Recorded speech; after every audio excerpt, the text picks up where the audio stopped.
السلام عليكم بنات، كي دايرين؟ نتمنى تكونوا كاملين بخير وعلى خير. مرحبا بكم معايا في فيديو جديد، وصفه جديده. وصفتنا اليوم هذا العصير صحي 100% بثلاث مكونات فقط، اقتصادي ورخيص على الجيب. والاهم من هذا انه كيعطي واحد الكميه زوينه وغادي يبرد علينا في هذه الحراره اللي داخله مجهده. ان شاء الله غادي يعجبكم وغادي تعتمدوه في هذا الصيف كامل، لانه صراحه بنين بزاف وصحي كيف قلت لكم، وكيخرج كميه زوينه لا باس بها.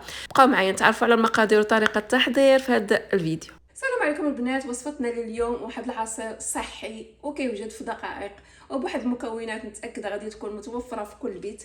وغادي ينفعنا بزاف في هذه الحراره اللي كاينه دابا. بنادم كيبغي يشرب بزاف ديال السوائل وبالاخص تكون صحيه.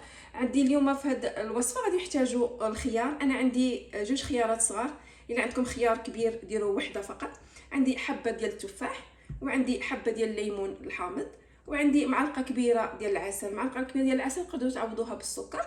جوج معالق ديال السكر، انا بغيت نخلي العصير صحي 100% ما نزيدش السكر. وعندي لتر ديال الماء. غادي ناخذ هاد الخيار ديالي من بعد ما غسلته مزيان، غادي نحيد ليه غير شويه ديال القشره، ماشي كلها، تقدروا تخليوها كامله. انا غنحيد منها غير شويه ونخليه باقي على هذا الشكل. غادي نحيد ليه هاد الجوانب.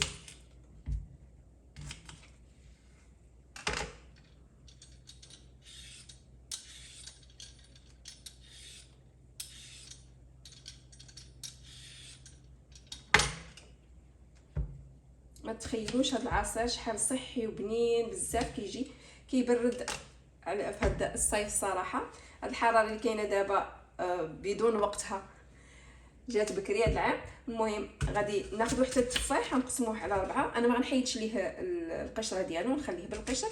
نقسموه على 4 على هذا الشكل، ونحيد منه هاد الوسط.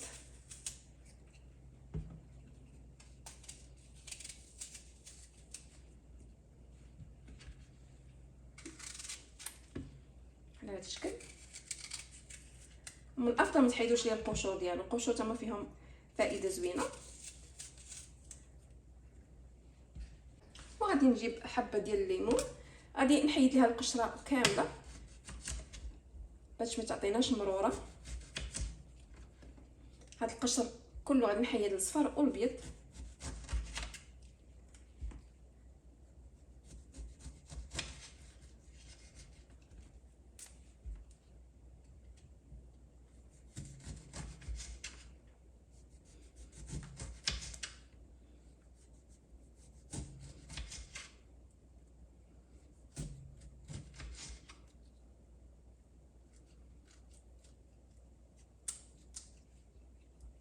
وغادي نقطع هاد المكونات ديالي صغيره.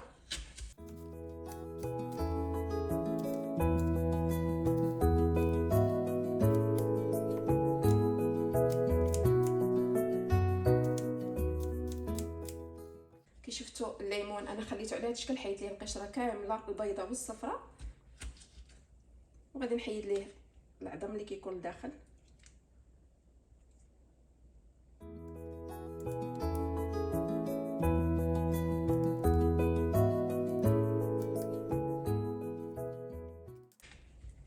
ونقطع الخيار حتى هو صغير على هذا الشكل.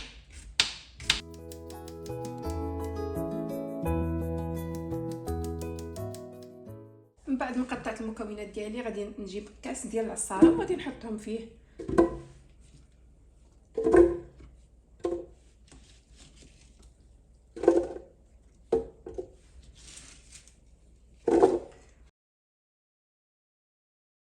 وغادي نضيف عليه العسل.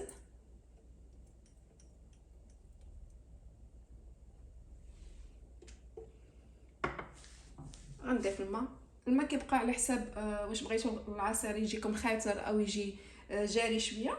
المهم انا هنا غندير لتر، وغادي نشوف الا كان باقي خاصو غادي نزيد.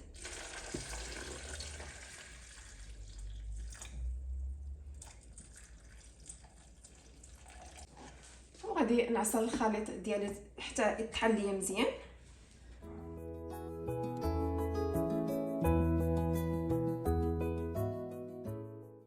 وهذا هو العصير ديالي من بعد ما طحنته مزيان. تقدروا الا ما كانش عندكم العصاره كطحن مزيان تصفيوه، ولا بالنسبه ليا ما تصفيوش حتى داكشي اللي كيبقى راه مزيان. ها هو على هذا الشكل. غادي ندخلو الثلاجه حتى يبرد مزيان ونرجع معكم. وهذا هو العصير اللي حضرت معكم البنات اليوم. كي كتشوفوا من بعد ما بردته مزيان في الثلاجه، تبارك الله، غير اللون ديالو راه كيشهي، خضوريه ديال الطبيعه وصحي 100%. كي كتشوفوا ما زدناش عليه السكر، انا زدت غير العسل. والناس اللي ما متوفرش عندهم العسل يقدروا يعوضوه بالسكر كيف ما بغيتو او بالتمر. التمر دائما خذوه باعداد فرديه صحي اكثر. وهذا هو العصير ديالنا، انا متاكده غادي تجربوه وغادي تعتمدوه، لانه صراحه كيبرد على القلب في هذه الحراره وصحي ومتوفر في كل بيت. مكوناته اقتصاديه ورخيصه بزاف. نتمنى هذا الفيديو يعجبكم، وما تنسونيش دائما كيف كنقول لكم من لايك والتعليق والاشتراك اللي باقي ما اشتركش معايا في قناه مطبخ يسرى. الى اللقاء في وصفه جديده وفيديو جديد.